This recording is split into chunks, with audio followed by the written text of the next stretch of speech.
evening, everybody. It is my honor to be once again on this podium introducing one of Citi's finest. And of course, he happens to be Irish. And not just a little Irish, not 25% on his mother's side's Irish. Our honoree tonight, ladies and gentlemen, is all Irish. Dan Keegan is a third-generation Irish-American on both sides of the family.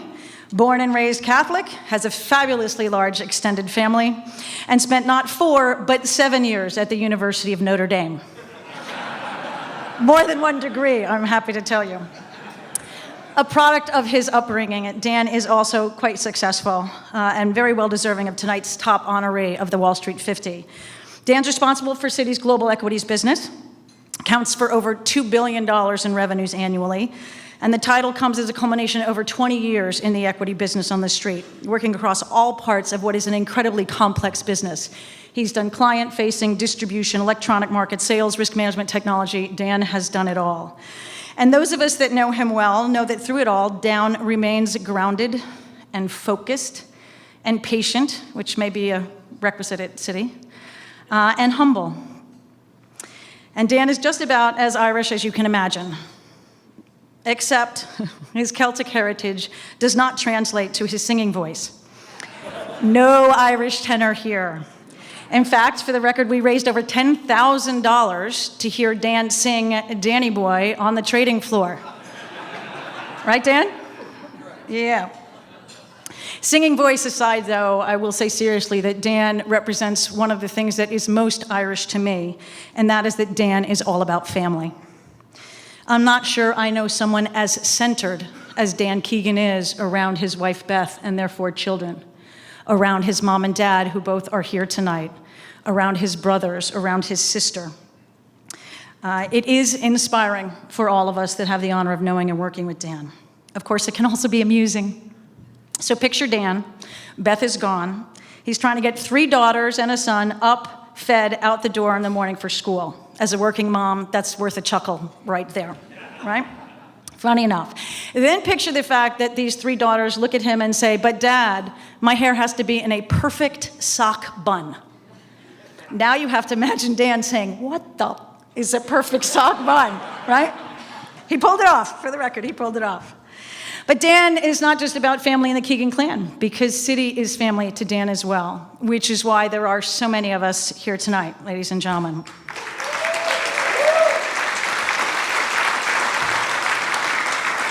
Dan is responsible for over 1,000 employees at CitiGroup, and to each one of us, he is alternatively father, particularly to our new recruits, especially the women, the young women that come in, and the time and attention he gives all of them to help mentor them as they grow up in the business. Brother, big brother, little brother, however we're going to look at it. For Joe Menker, maybe son. And he treats us each with the caring and respect that only Dan can bring to bear. It is truly inspiring. There is a great Irish saying, of course there is, that says, if you're lucky enough to be Irish, you're lucky enough. I am indeed lucky to know Dan Keegan. I am lucky to call him colleague and partner and friend. Ladies and gentlemen, Dan Keegan.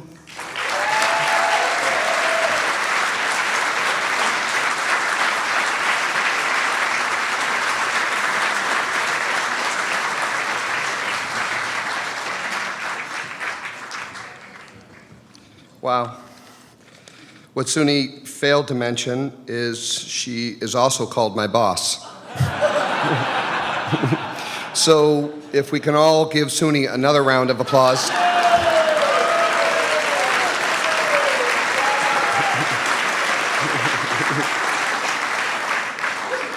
So I was reminded of a good Irish joke before I came up here, which is, why do they have metal detectors at Irish weddings? To keep out the mics.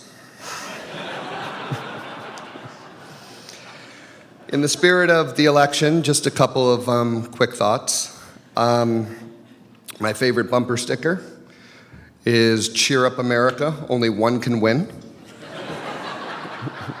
Right?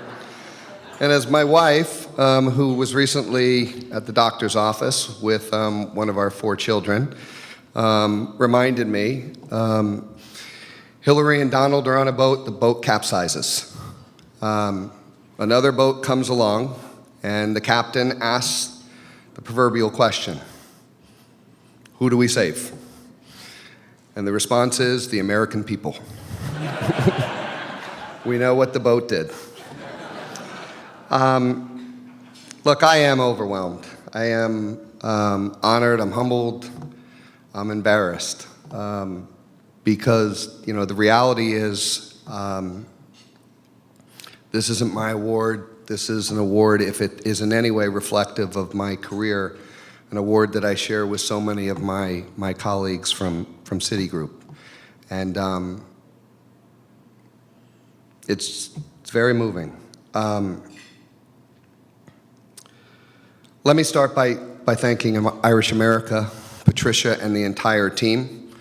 What you are doing on behalf of bridging what is already a very strong relationship between Ireland and America it's profound, and it is having an appreciable impact on the relations and how it is. There's even more to do in bringing our countries closer together. I know there are artists that Patricia mentioned are in the crowd tonight, but let me be very clear. The artist of all artists is the photographer who took my picture for Irish America. I have to tell you, that guy is off the charts.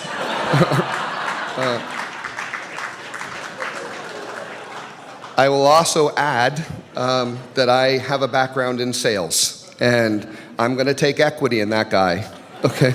And we are going to make a fortune.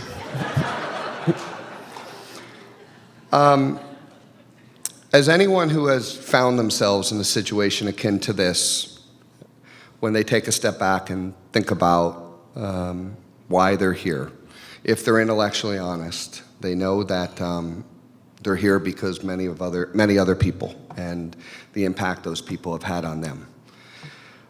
For me, there are, as a byproduct of that, people that I need to recognize, and it starts with my wife.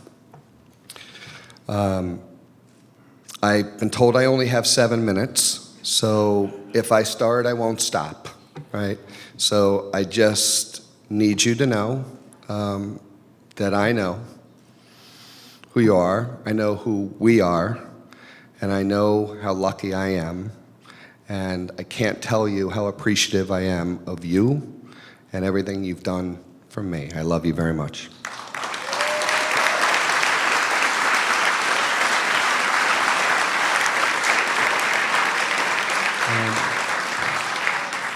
I want to, if you'll indulge me, recognize my parents as well, John and Diane.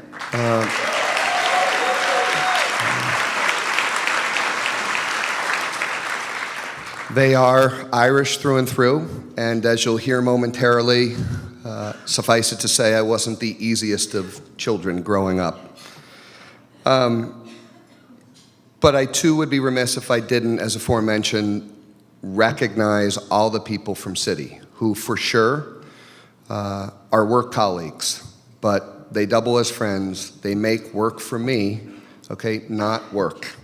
And I just want, by way of a show of force, the people from Citi who are here to stand up, and please give them a round of applause.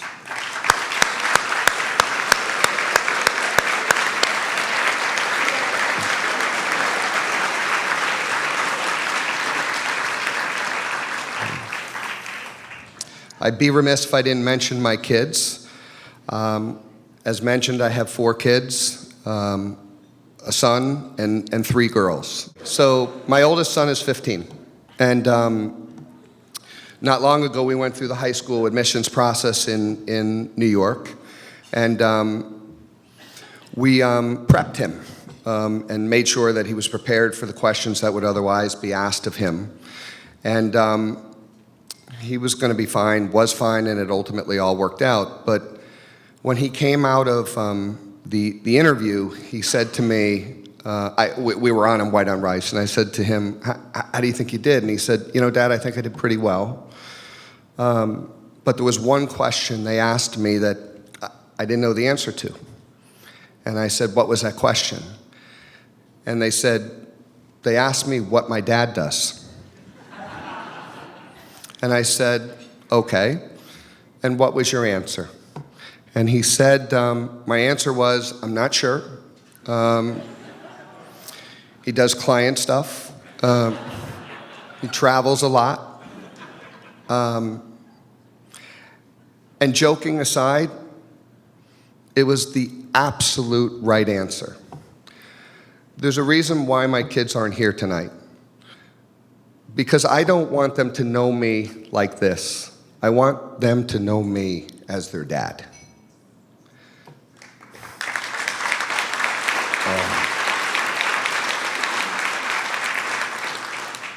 So I'm on the clock.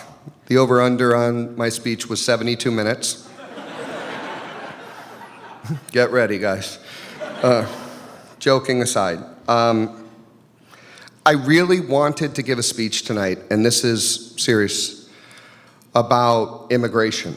I wanted to talk about it in the context of the election, what's happening in Syria, how it dovetails with my favorite play that my wife introduced me to before it even went to Broadway, which was Hamilton, and how that all comes together. But tonight isn't the night to have that conversation. I can't do it justice. So what I will say is one thing. I think immigration, outside of income inequality, is the biggest issue that we as a society have to face. Whether it be climate change, whether it be driven by war.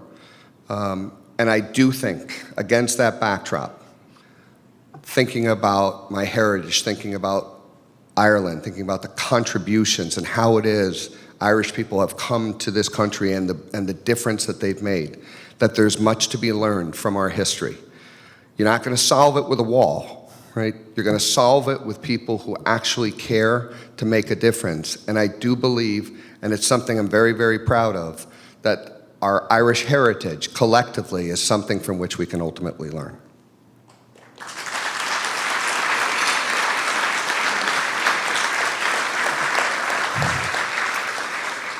The other point I'll make, and this is certainly well above my pay grade, unless you give Suni another round of applause.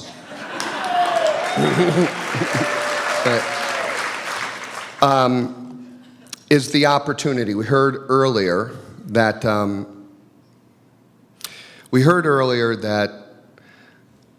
in light of Brexit, there are challenges in terms of trade and what that otherwise implies for many of our Irish brethren.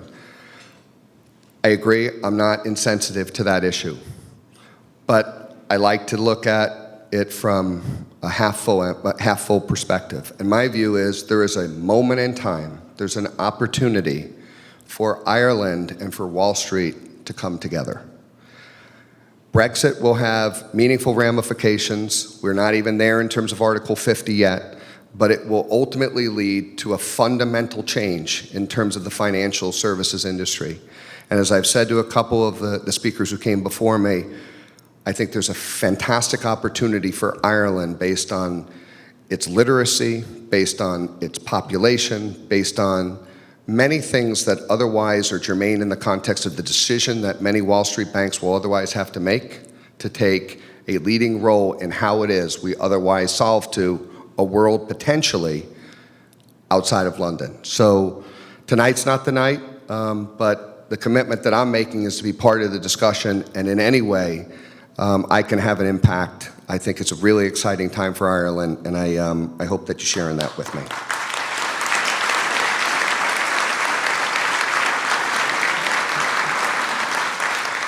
So I really quickly just wanted to talk about three things that are principles for me that I hold near and dear and help me get through the day. And I'll share a couple of stories related to each. But at the end of the day, the most important thing I think in life is not taking oneself too seriously. Thank you. As most of you will not know, I had an inauspicious start to my academic career.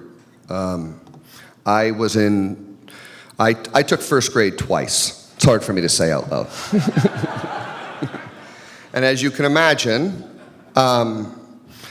with 4 siblings, the discussion which inevitably comes up every year when we get together is not why I took first grade twice, but why I didn't take it a third time. But as I graduated from first grade, I actually did quite well through 8th grade. My brother likes to say that I graduated 8th grade at 20 years old. But I was unprepared, as to were my parents, for the success that was about to come in high school. Specifically, I'm not talking about my grades, but the SAT. And for those who don't know what the SAT is, it's a college entrance exam that otherwise plays a big role in the admissions process. And as my dad said, I don't care where you go to college, but the only college I'm paying for is Notre Dame. So don't F up the SAT. So we got together and we ultimately devised a plan, and the plan was for me to take a lot of prep courses before, which I did. And I remember coming home and my parents asking me how I thought I did, and I thought I did okay. Now, okay is relative, but I felt pretty good about it. Now, harken back to when I was taking the SAT, the concept of email and things of that nature was not a thing. So you took the SAT, you waited 6 weeks for the results of the SAT. But for me, the results started coming sooner in the form of college acceptances. And my dad used to get the mail every night. No one touched the mail. My dad used to come in. You were upstairs. You heard him walk in. He'd read the mail. We'd all sit down. We'd have dinner. And the first mail that he got was a letter from the University of Albany offering me a full scholarship, full academic scholarship. A little surprising, but no offense to anyone who went to Albany. Okay, right, like, whatever. But thereafter, the scholarship offers started coming in droves, day after day after day. And finally, one night my parents asked me to come down and sit with them. And they said, we want to ask you again, how do you think you did on the SAT? And I said, I think I did okay. Why? And they said, we have 25 college scholarship offers, and we haven't even gotten your scores yet. Well, I think the next question that they wanted to ask, which they never asked, was, did you cheat? Okay. But what then came was a confirmation letter asserting that I was, in fact, as I represented on the SAT, an American Indian.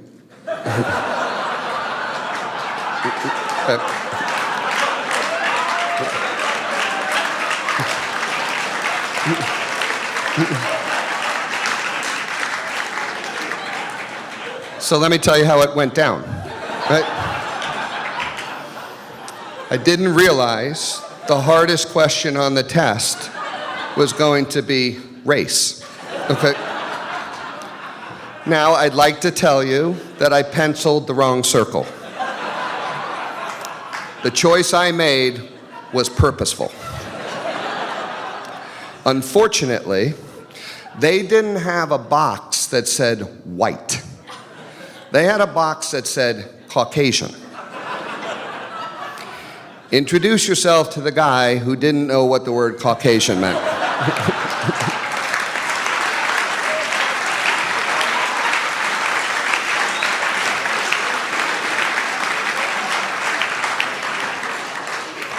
So, I'm humbled, right?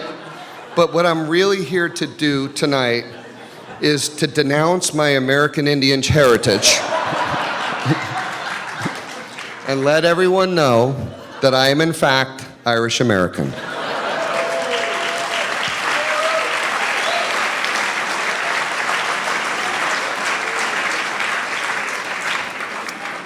want to make two other quick comments. I know I'm over already. In addition to not taking oneself too seriously, I think it's extremely important to give back. I have mentors here tonight. Suni, once again, let's give her a round of applause.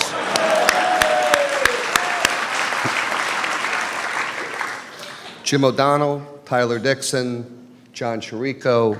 There are many people here who have had a profound impact. The first person that took the chance on me on Wall Street was a guy named John Freund. John Freund invested a lot of time in me over my career, but no more so than day one. John Freund and Warren Buffett were very close and are close to this day. And while when I started on Wall Street, I really didn't know the difference between a stock and a bond, what I did know was who Warren Buffett was. What I did not know was that John Freund, to every new hire, ultimately allowed on the first day them to listen in to his daily call with Warren Buffett. So when I came in, John pulled me into the office and said, I'm going to call Warren Buffett. This is the line in which I'm going to call him on. When I signal from my office, pick up the phone. I did. For the next 10 minutes, I listened to John and Warren talk about markets. I listened to John and Warren talk about macro, micro, stocks, you name it. I tried to take notes, but I really, really took it all in. And a couple of times in the context of the conversation, Warren stopped John and said, John, are you okay? The first time not long into the conversation, to which John, and I was surprised at the time, gave a curt response, I'm fine. About halfway through John's early morning soliloquy, Warren stopped him again and said, John, are you sure you're okay? And he said, I'm fine. I'm listening. I don't know what's going on. The third time was towards the end, and John was just finishing, and Warren said, I'm worried about you, John. Okay, if there's something you want to talk about, call me later. For those of you who don't know John Freund, he is a lovely person. He doesn't yell, he squeals. But for that day, John came immediately after hanging up with Warren out of the office and yelled my name and asked me to come into the office. I got into the office and he said to me, what the F are you doing?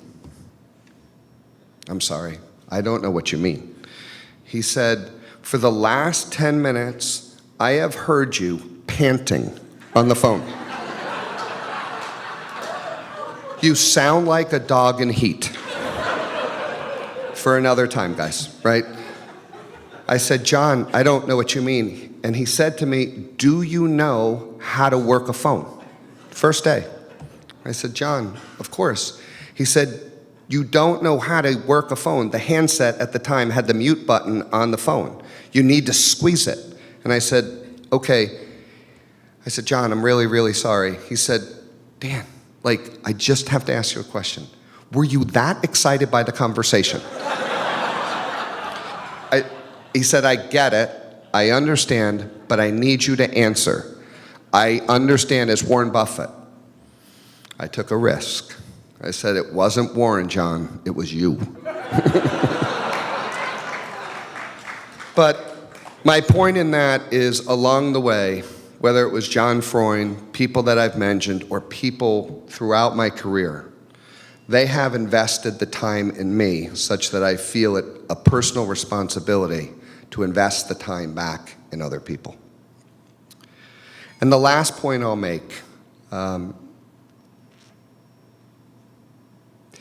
which is very important to me, is the notion that we never forget. Conspicuously absent from the people that I mentioned tonight is somebody who's no longer with us. His name is Rick Bartlett, and the people at CitiGroup know Rick and grew up with Rick in the business. Rick ran the America's Equities business before I did. And Rick was, for me, that guy. Not because he told me he was that guy, because he was just that guy, the way he acted day in, day out.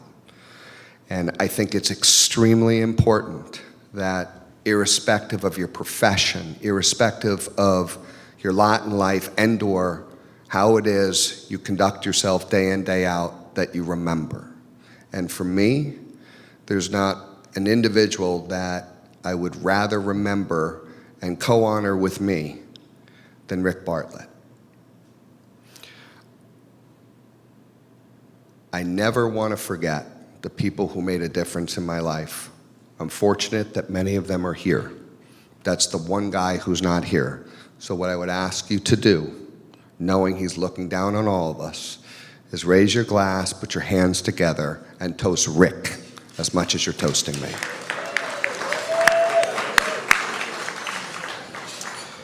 So I'm going to hand the mic back. I'm going to end where I started, which is thanking everyone for being here. As I said, I'm honored, I'm humbled. It means a great deal to me. It means a great deal to my family. And the commitment that I'm poised to make on the back of this is to work with Irish America, work with the homeland to try and foster even a greater relationship that we have. And to the extent that I can be a facilitator in helping Wall Street and Ireland get closer together on the heels of Brexit, that's my intention. Thank you very much.